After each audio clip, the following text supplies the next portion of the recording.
kan, pas dia buka pintunya, seret. Dia sempet panik di situ, dia langsung mau tutup lagi. Nah, pas lagi kayak gitu, tiba-tiba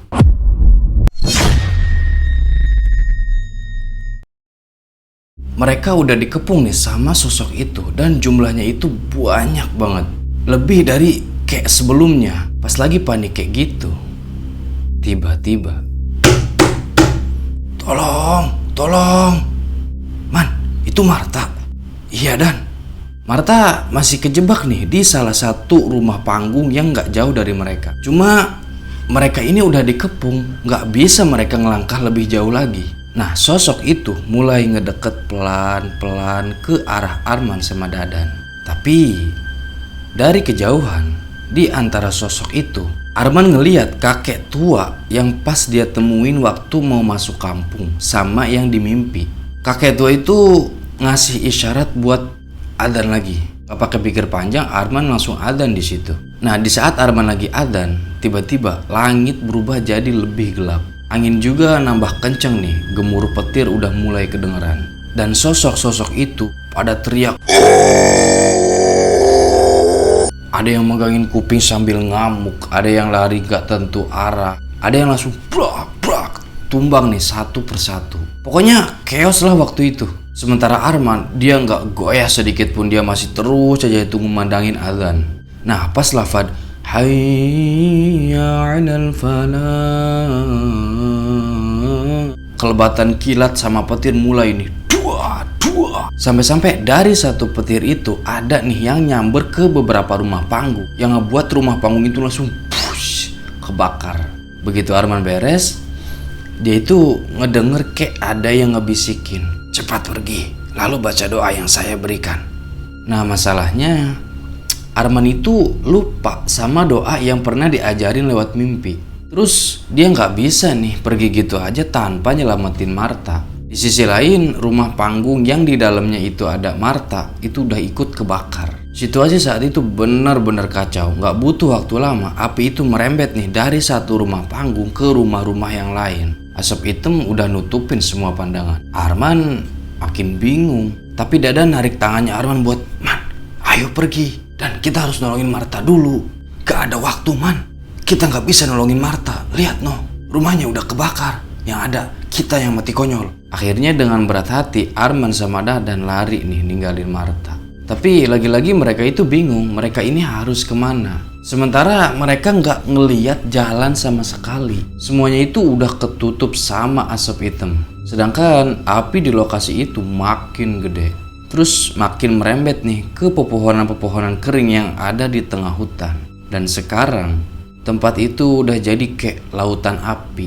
Arman sama Dadan benar-benar panik, mereka pasrah di situ. Nah, nggak lama, tiba-tiba, a'udzu bikalimatillahi tammati min kulli syarri ma khalaq. Abis denger itu, Arman langsung baca doa itu sekencang-kencangnya. Tiba-tiba dari salah satu arah yang ketutup sama asap hitam itu ketiup angin, yang bikin asap itu pada minggir nih. Jadi kayak ngebuka jalan buat Arman sama Dadan. Gak menyia-nyiakan waktu, Arman sama Dadan itu langsung lari ngikutin jalan itu, berusaha buat ngejauh sama ninggalin dari tempat jahanam itu. Mereka terus lari ngelewatin gelapnya hutan. Arman itu masih terus aja ngulang-ngulang doa yang dia baca tadi. Sampai akhirnya, alhamdulillah, Arman sama Dadan bisa keluar nih dari tempat itu. Cuma mereka itu sedih karena mereka gak bisa nyelamatin Marta. Oke, kita masuk dulu nih ke rumah megah Raden Putri. Nah, di rumah itu gak kayak biasanya. Emang rumah itu punya aura mistis. Tapi malam itu Raden Putri itu ngerasa kayak, kok ini tuh beda. Kayak suasananya itu lebih mencekam. Bahkan kerasanya itu kayak lebih mengancam. Karena perasaan gak enak, Raden Putri jalan nih ngeliatin ke arah jendela yang ngarah keluar rumah. Tapi gak tahu kenapa pandangan Raden Putri itu tiba-tiba gelap, gak bisa ngelihat apa-apa. Bahkan dia itu mau keluar kamar aja mesti ngeraba-raba tembok nih. Dia jalan keluar kamar, nah begitu sampai di ujung tangga, gak lama, buah, Raden Putri itu jatuh ngegelinding sampai ke bawah. Yang bikin Raden Putri ini pingsan. Tapi untungnya di saat kejadian kayak gitu ada pembantunya nih, namanya Suhartini, sama supir pribadinya Raden Putri. Mereka bawa Raden Putri itu balik ke kamar, habis itu mereka keluar lagi. Nah, beberapa saat kemudian Raden Putri itu mulai sadar. Nah, dikala lagi nenangin kondisinya kayak gitu, gak lama tiba-tiba datang nih salah satu pengikut gaibnya Raden Putri itu ngasih kabar kalau tempat penyimpanan jenazah itu udah habis kebakar semua. Bahkan jasad orang tuanya sama saudara-saudaranya Raden Putri yang disimpan di rumah panggung itu ikutan habis jadi abu. Sontak Raden Putri marah di situ. Dia teriak-teriak nih secara rumah-rumah panggung itu yang jadi sumber kekayaan satu-satunya beliau itu lenyap seketika. Dia juga nggak percaya nih sama apa yang terjadi. Dia ini kecewa karena hampir 50 tahun beliau ngejaga tempat itu yang jadi warisan leluhurnya. Karena pikir beliau ini ngerasa hebat, nggak ada yang bisa ngalahin kekuatannya. Tapi dia lupa satu hal. Ketika sudah kun fayakun, Allah sangat mudah untuk menghancurkannya. Makin lama nggak tahu kenapa aura mistis itu makin mencekam. Ditambah sama kehadiran sosok-sosok yang kelihatannya itu kayak marah. Karena yaitu tempat tinggal mereka itu hancur. Jadi mereka ini niat ngelampiasin marahnya itu ke Raden Putri. Di luar cuaca makin gelap. Kilatan-kilatan cahaya mulai muncul nih yang bikin seisi rumah itu jadi terang. Gemuruh petir sama hujan gede udah mulai kedengeran. Jujur aja Raden Putri itu ngerasa takut di situ karena pertama kalinya dia ngerasain hal yang kayak gitu. Nah, nggak lama tiba-tiba di rumah itu jadi kayak goyang pelan-pelan, makin lama makin kenceng, jadi kayak gempa. Tapi anehnya dari banyaknya rumah yang ada di komplek itu, kenapa cuma rumah Raden Putri nih yang goyang? Rumah-rumah yang lain ya pada diem. Dan sekarang gempa itu makin kenceng. Lukisan-lukisan tua pada jatuh, perabot-perabot antik pada pecah, lampu-lampu gantung pada roboh. Raden Putri makin panik di situ. Ditambah yang ada di hadapan dia sekarang itu udah banyak banget sosok-sosok mengerikan yang kelihatannya itu udah bener-bener marah. Nah, dari salah satu sosok itu mulai ada yang jalan nih ke Raden Putri. Terus dia jambak gitu kan sampai dongak gitu kan. Terus sosok itu ngebuka mulutnya sambil ngeluarin darah kental yang masuk ke mulutnya Raden Putri. Abis nelen darah itu, Raden Putri itu jadi kayak kejang-kejang sambil tangannya itu ngegarukin semua badannya yang bikin kulitnya itu jadi pada ngelupas. Bahkan di saat itu juga lukanya Raden Putri itu langsung ngeluarin nanah sama belatung. Raden Putri makin teriak-teriak nih dibarengin sama suara hujan petir itu makin kenceng. Gak lama matanya Raden Putri itu jadi putih semua. Sampai akhirnya Raden Putri itu tewas. Yang bisa dibilang tewasnya itu lebih mengerikan dari Barno sama Abdul. Sudah kejadian itu, sosok-sosok itu ngebawa nih jasadnya Raden Putri, nggak tahu dibawa kemana. Dengan sekejap mereka hilang. Dan situasi rumah itu jadi balik lagi kayak normal. Suhartini yang ada di dalam kamar, dia ini penasaran sama suara teriakannya Raden Putri. Cuma dia itu takut nih mau keluar kamar. Dan dia berani keluar kamar ya karena situasi udah normal. Dia baru berani nih buat ngecek ke kamarnya Raden Putri. Dia jalan, pas dia buka pintunya, dia kaget di situ karena di kasurnya Raden Putri itu udah banyak banget darah sama belatung. Terus kayak baunya itu busuk terus pekat banget. Dia sempet panik di situ, dia langsung mau tutup lagi. Nah, pas lagi kayak gitu, tiba-tiba muncul nih sosok kebaya merah yang mukanya rata. Sosok itu bilang, "Kamu yang akan menggantikan Raden Putri." Oke, kita balik lagi ke Arman. Nah, di tengah hutan, Arman sama Dadan yang masih terus aja lari. Dari kejauhan, dia udah mulai ngeliat nih ada kayak jalan raya. Mereka terus aja ngikutin jalan itu sambil kayak yang sempoyongan. Karena mereka ini udah kehabisan tenaga. Gak lama tiba-tiba, brah! Dan, lu baik-baik aja kan? Gua lelah man, tenggorokan gua kering, gua nggak sanggup lagi. Kita istirahat dulu ya man. Arman udah nggak bisa nolak di situ. Akhirnya Arman turutin permintaannya Dadan. Mereka berdua nyender tuh di bawah pohon yang ada di pinggir jalan raya. Mereka juga udah nggak mikir yang gimana-gimana. Pokoknya mereka mau istirahat sampai matahari itu muncul. Nah pas lagi istirahat kayak gitu, dari kejauhan sayup-sayup Arman ini ngeliat dari ujung jalan itu kayak ada cahaya sama siluet bayangan. Bayangan itu jalan pelan-pelan makin ngedeket ke arah mereka. Secara mereka juga udah pasrah nih, bodo amat dah mau diapain aja. Tapi tiba-tiba, malam-malam begini ngapain kalian berada di tempat seperti ini? Arman sama Dadan cuma ngeliatin aja tuh dari ujung kepala sampai ujung kaki. Dia terus aja ngeliatin. Setelah dipastiin itu benar-benar orang, Arman ngejelasin kalau dia sama Dadan itu habis tersesat di hutan. Terus di situ kakek-kakek itu ngajak Arman sama Dadan buat ikut ke gubuknya yang ada di tengah hutan juga.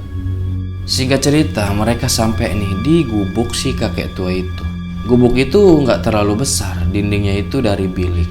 Bilik itu semacam kayak bambu yang dianyam. Nah di dalamnya itu kayak ada beberapa ruangan yang cuma disekat sama bilik, tapi kelihatannya itu rapih, sama beberapa lampu templok yang nempel di setiap ujung bilik. Abis itu nggak lama kakek itu jalan nih ke belakang gubuk, dia bawa air sama beberapa ubi rebus yang waktu itu disuguhin ke Arman sama Dadan, yang lumayan bikin Arman sama Dadan ini kenyang. Beres menyantap semua makanan, si kakek tua itu nanya ke Arman kenapa kok bisa sampai tersesat di hutan. Akhirnya Arman semua ceritain tuh dari awal dia datang sampai akhirnya dia ketemu sama si kakek itu. Nah di situ kakek itu bilang, ya sudah, kalian istirahat dulu. Besok kakek antar keluar dari hutan ini. Mereka seneng ngedenger kakek itu mau nganterin mereka. Terus akhirnya mereka ngobrol-ngobrol. Nah di tengah obrolan, Dadan minta izin buat ke kamar mandi. Soalnya dia mau buang hajat. Ya udah tuh Dadan jalan ke belakang. Nah begitu jalan ke belakang, tiba-tiba dia ini berhenti karena dia ngedengar dari balik kamar yang cuma disekat sama bilik itu ada suara kayak orang kesakitan. Dadan yang penasaran, dia coba mau ngintip gitu kan, siapa sih. Pas dia ngintip, Marta. Dadan langsung masuk kamar buat mastiin ini bener Marta bukan. Mar, ini elu? Ini Bang Dadan. Ya ini gue, Dadan. Bang Arman di mana? Terus kok abang bisa ada di sini?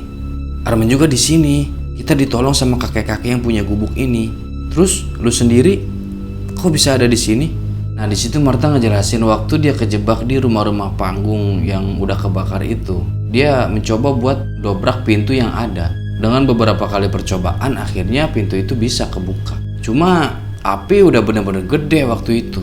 Karena nggak ada pilihan lain, ya mau nggak mau si Marta itu mesti nerobos api itu. Dan akibat dari itulah yang bikin badan dia ini kebakar.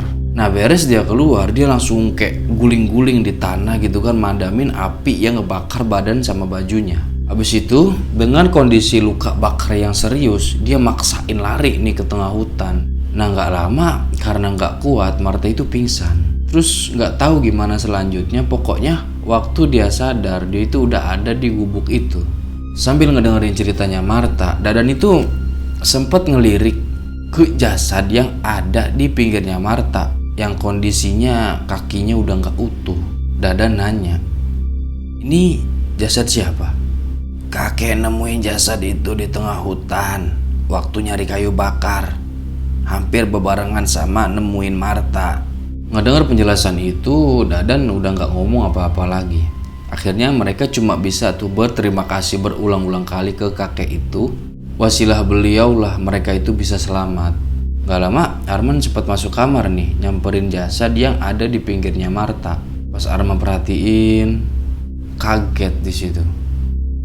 Bukankah ini Pak Karman? Ternyata bener bre, itu jasadnya Pak Karman. Gak pakai ngomong apa-apa lagi, Dadan, Arman sama Marta itu nangis ngelihat kondisi jasadnya Pak Karman yang udah bener-bener tragis. Singkat cerita, gak terasa malam semakin larut. Mereka semua diajak nih sama si kakek buat tidur di ruangan tengah yang cuma diamparin karpet yang terbuat dari anyaman daun pandan. Dari tengah hutan kedengeran nih suara lolongan anjing, kadang sesekali suara harimau.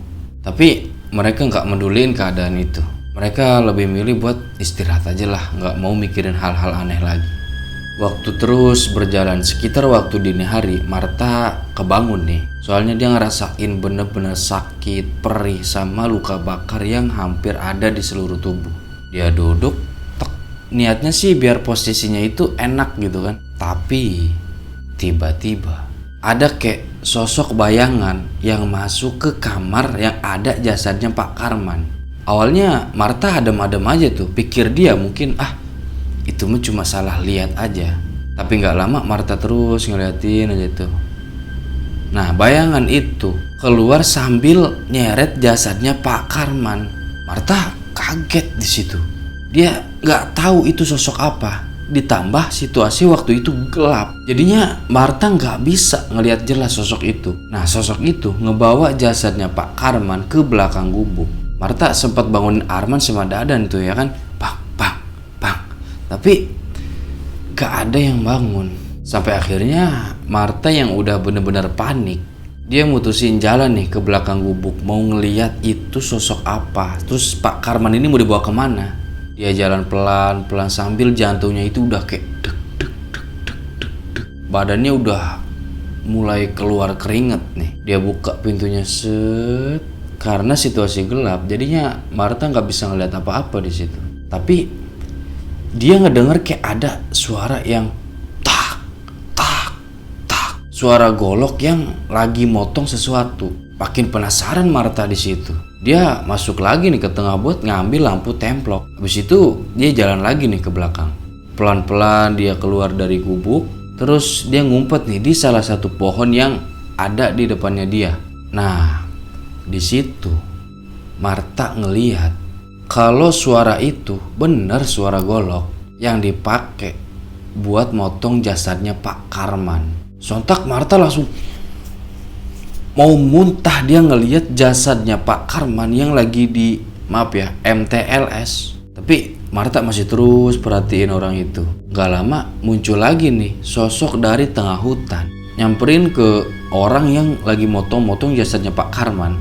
Mereka itu kayak lagi ngobrol. Cuma Marta nggak bisa dengar apa yang mereka obrolin. Habis itu mereka bawa nih potongan-potongan jasad Pak Karman itu masuk ke dalam hutan. Habis dua sosok itu udah hilang nggak kelihatan, Marta yang bener-bener panik langsung balik badan nih, mau ngebangunin Arman sama Dadan. Pas dia balik badan set, tiba-tiba sosok orang itu udah ada di depannya Marta. Dan nggak lama Marta dibekap dari belakang sama orang yang satu lagi. Mereka langsung ikat Marta di situ. Habis itu dia dibawa nih masuk ke dalam gubuk. Nah, di dalam gubuk ternyata Arman, Dadan sama kakek tua itu udah lebih dulu diikat sama mereka. Terus orang itu bilang, orang-orang di pemukiman pasti akan senang. Kita membawa daging-daging manusia segar. Celaka, kita nggak akan selamat. Siapa orang-orang ini kek? Mereka adalah penghuni pemukiman di tengah hutan. Mereka dikenal sebagai penyantap daging manusia. Arman, Dadan sama Marta makin pucet di situ. Ini apalagi nih?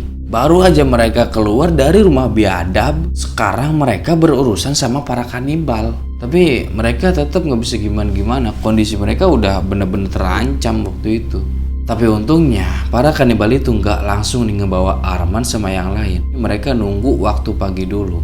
Sambil nunggu waktu pagi, suasana cukup hening tuh. Arman, si kakek tua sama yang lain itu terus saja mikir gimana caranya mereka bisa lepas dari kanibal itu. Hari udah masuk pagi, nggak pakai lama orang-orang kanibal itu ngiring Arman nih sama yang lain buat jalan ke arah pemukiman. Walaupun mereka nggak mau jalan, tapi ya para kanibal itu maksa buat cepat jalan, cepat. Mau nggak mau mereka terus aja jalan. Sampai akhirnya mereka sampai nih di satu pemukiman yang kelihatannya itu kumuh terus serem. Dari tampilan wajah-wajah orang itu kayak aneh. Jadi kayak abis kesiram sama cairan kimia. Mukanya itu bopeng semua. Terus kelihatan nih dari raut wajah mereka, ngeliatin Arman, Dadan sama yang lain itu senyum. Senang mereka karena pikir mereka daging manusia yang masih hidup. Beuh, itu enak banget. Sudah itu Arman sama yang lain dimasukin nih ke sebuah jeruji. Ya bisa dibilang penjara lah, tempat mereka naruh hewan-hewan buruan. Kalau enggak, ya itu manusia yang mau dimakan. Di dalam penjara itu ada banyak banget nih sisa tulang belulang manusia yang udah berserakan. Ada kepala, ada jari tangan, pokoknya komplit deh. Nah si kakek tua itu tiba-tiba bilang kalau dia janji mau ngebebasin mereka dari tempat ini. Abis ngomong gitu, tahu-tahu tangannya si kakek yang diikat ke belakang itu lepas. Tanpa sepengetahuan yang lain, ternyata si kakek tua itu sering ngebawa pisau kecil yang ada di belakang punggungnya. Jadi dia bisa tuh gunain buat ngelepasin tali yang ngiket tangan dia. Habis itu dia bukain semua nih tali yang ngiket tangan Arman sama yang lain. Kakek itu ngomong lagi, "Kita harus segera pergi dari tempat ini sebelum mereka datang buat membunuh kita." Arman di situ nanya, "Emangnya ini tempat apa, kek?" Nah si kakek tua itu jawab kalau ini dusun kanibal. Jadi ceritanya dulu ada sekelompok orang yang diusir sama warga desa. Alasannya orang-orang itu pakai ilmu hitam yang bikin panjang umur terus awet muda. Tapi dengan syarat tumbalnya itu harus memakan orang yang masih satu keluarga sama si kelompok tersebut. Nah sampai suatu ketika kelompok itu mau ngelakuin ritual nih di sebuah rumah yang dibangun di tengah hutan. Mereka sengaja ngebangun rumah itu biar warga nggak tahu. Tapi ternyata warga desa tahu soal itu. Ditambah ada beberapa warga juga yang sempat hilang waktu itu. Nah di situ warga desa langsung ngepung nih rumah yang jadi tempat ritual itu. Terus mereka bakar. Dari eksekusi warga itu, beberapa kelompok tersebut ada yang tewas, terus ada juga nih yang lari ke tengah hutan. Nah, dari yang selamat itulah suku kanibal tercipta. Jadi, siapapun yang mereka temuin di hutan itu, mereka bakal langsung habis cerita kayak gitu, kakek tua ini berdiri, terus dia bilang ke Marta, "Buka bajumu, lalu kamu berbaring seolah kamu mati." Yang lain pada saling tatap tuh. Ini si kakek mau ngapain nih? Tapi nggak pakai komentar apa-apa, Marta nurut nih. Terus dia lakuin perintahnya si kakek. Habis itu si kakek tua ngiket Arman sama Dadan kayak semula. Cuma bedanya ini bohongan. Beres itu pisau masih dipegang di belakang tangannya. Nah nggak lama kakek ini teriak, "Tolong, tolong, ada orang mati." Gak tahu rencana apa yang mau dia lakuin, tapi di situ datang nih dua orang kanibal itu. "Diam, dasar tua bangka, berisik aja bisanya. Teman saya tewas karena penyakit aneh, bahkan penyakitnya cepat menular. Kalian mau tewas seperti dia setelah memakannya?" Awalnya dua kanibal itu gak peduli sama apa yang diucapin si kakek. Tapi setelah mereka perhatiin luka yang ada di tubuhnya Marta, mereka jadi takut. Pikir mereka mungkin itulah penyakit menularnya. Padahal itu cuma luka bakar. Akhirnya mau gak mau dua orang kanibal itu ngebuka kunci. Terus mereka masuk nih. Niatnya mau bawa tubuhnya Marta itu keluar. Tapi belum sampai di situ, si kakek itu langsung suat. Gak pakai lama-lama mereka keluar nih jalan ke dalam hutan. Terus mereka lari. Dari beberapa suku kanibal itu ada yang ngeliat kalau tahanannya itu kabur. Sontak pemimpin mereka itu teriak, "Kejar!" Arman sama yang lain makin cepet tuh larinya. Mereka terus lari ke arah jalan raya yang waktu itu si kakek tua pernah ngeliat ada mobil pengangkut kayu yang sering lewat jalan itu. Marta lari sambil nahan sakit nih. Sementara darahnya udah mulai berceceran yang bikin dia ini ketinggalan di belakang. Sementara orang-orang kanibal itu masih terus aja ngejar mereka. Gak lama kakek tua yang ada di posisi paling depan itu sampai nih di jalan raya. Dan bener aja, kakek tua itu ngeliat ada mobil truk yang lagi ngebawa kayu. Kebetulan mobil itu mau lewat. Gak pakai pikir panjang, si kakek tua itu langsung lari ke tengah jalan. Dia cegat mobil itu disusul sama Dadan. Dan ya, supir itu marah-marah. "Woi, kalian cari mati ya? Tolong bantu kami, nyawa kami sedang terancam." Di sisi lain Arman sama Marta masih di belakang nih. Marta yang udah beberapa kali jatuh. Dia ini udah gak peduli gimana sakitnya luka itu. Pokoknya dia mesti bangkit sampai-sampai Arman ini mesti ngegandeng tangannya Marta buat lanjut lari. Dadan sama si kakek tua itu udah naik duluan nih di belakang truk yang waktu itu udah penuh sama kayu-kayu bakar. Sementara Arman sama Marta masih terus saja lari ngedeket ke mobil itu. Dari kejauhan, orang-orang kanibal itu mulai kelihatan nih di belakangnya Arman. Marta sama Arman makin panik di situ. Makin cepet mereka lari. Dan untungnya nggak lama mereka sampai nih ke mobil itu. Gak pakai apa-apa lagi, mereka langsung naik tuh dibantu sama Dadan. Terus Dadan teriak, "Gas, Pir, gas!" Langsung ditancap gas sama si supir. Di atas truk mereka semua ngos-ngosan nih. Marta udah lemes banget di situ. Nah, sambil mereka nunggu sampai, si kakek tua ini cerita, ternyata dia itu salah satu korban dari pengusiran warga tersebut. Dia dituduh udah numbalin anak sama istrinya, yang padahal si kakek tua juga nggak tahu nih penyebab kematian anak sama istrinya. Dan bisa dibilang kematiannya itu cukup janggal. Dari situ warga mulai nuduh, terus ngusir si kakek. Bahkan kakek itu mau dibakar. Nah, makanya si kakek lebih milih buat mengasingkan diri di tengah hutan. Singkat cerita, nggak tahu berapa lama mereka di perjalanan. Tiba-tiba supir ini teriak, "Kalian mau turun di mana? Mobil ini bakal ke desa warga kan?" "Iya, ke desa Warnajati. Kami boleh ikut ke sana." Supir itu nggak jawab apa-apa. Soalnya dia ragu, takutnya rombongan Arman ini orang jahat. Dan mungkin warga desa juga nggak mau nerima mereka. Apalagi supir ini ngeliat mereka itu keluar dari dalam hutan. Tapi di situ Arman bilang lagi buat ngeyakinin kalau mereka ini orang baik, cuma lagi dapat musibah. Akhirnya supir itu percaya, terus ngebawa mereka masuk ke desa.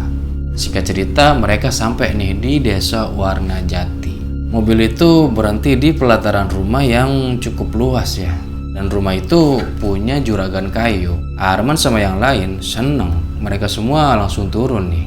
Tapi rasa senengnya mereka itu gak berlangsung lama.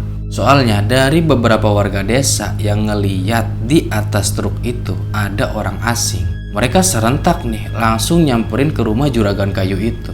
Apalagi warga desa tahu siapa kakek tua itu.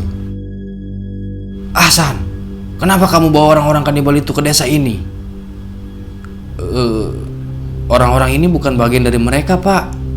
Justru mereka yang dikejar sama kanibal." "Tahu dari mana kamu mereka bukan kanibal?" "Saya melihatnya sendiri, Pak. Mereka dikejar sama kanibal-kanibal itu." "Kamu jangan bohong, Ahsan. Jelas-jelas kakek tua itu adalah kanibal. Bukankah dulu si kakek tua itu pernah kita usir dari desa ini? Tunggu apa lagi? Ayo kita usir mereka. Bila perlu kita bakar mereka. Bakar aja, bakar." Nah, lagi debat-debat kayak gitu, tiba-tiba muncul nih satu orang yang keluar dari rumah itu.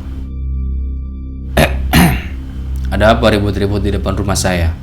"Itu si Ahsan, supir bapak. Berani-beraninya dia bawa kanibal itu balik ke desa ini." Juragan kayu itu langsung ngeliatin Ahsan. Terus dia bilang, "San, kan saya sudah bilang kalau ada yang minta tumpangan di tengah hutan jangan dikasih." Ahsan cuma diem aja tuh, dia ngomong kayak gitu. Terus juragan kayu itu ngeliatin Arman sama yang lain satu persatu.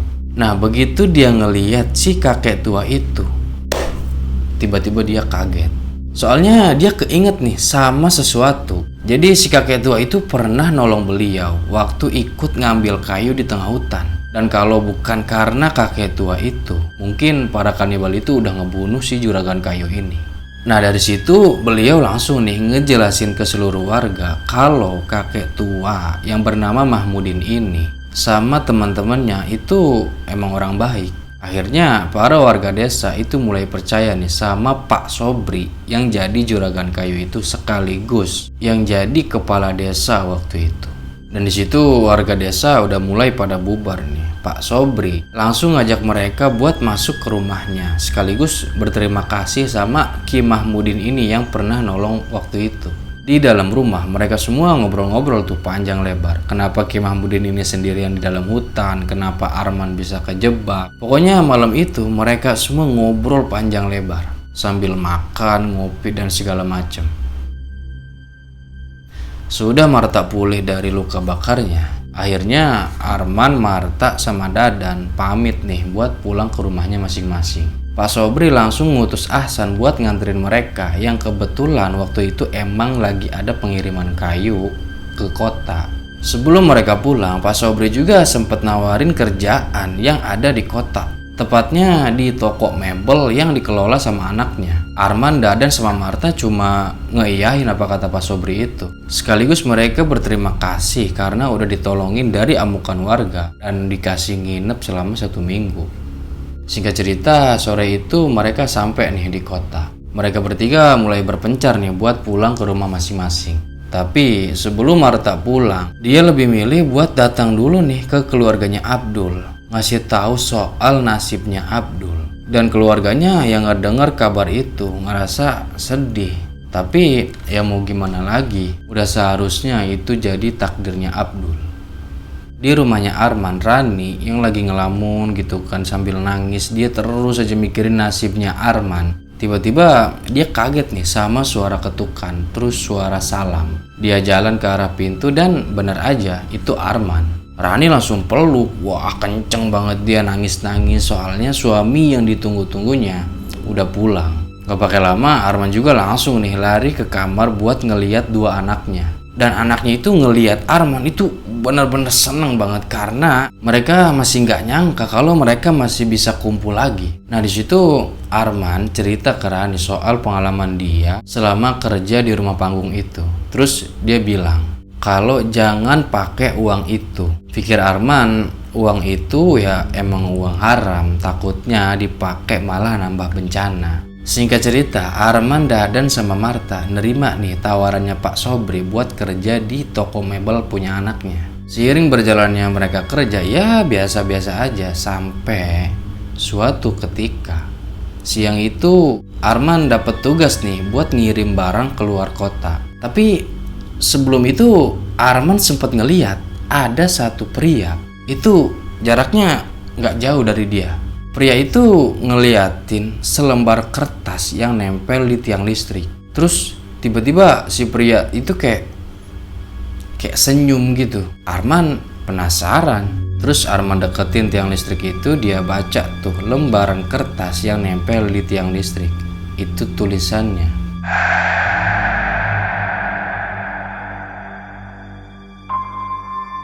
Pesan moral yang bisa kita ambil, jangan pernah sembarangan memilih pekerjaan hanya demi uang. Pastikan rezeki yang kita dapat dari jalan yang halal dan berkah. Sesibuk apapun kita mencari nafkah, jangan sampai kita melupakan sang pemberi nafkah. Karena rezeki bukan soal banyaknya harta, tapi juga tentang keberkahan di dalamnya. Oke, itulah cerita penunggu jenazah.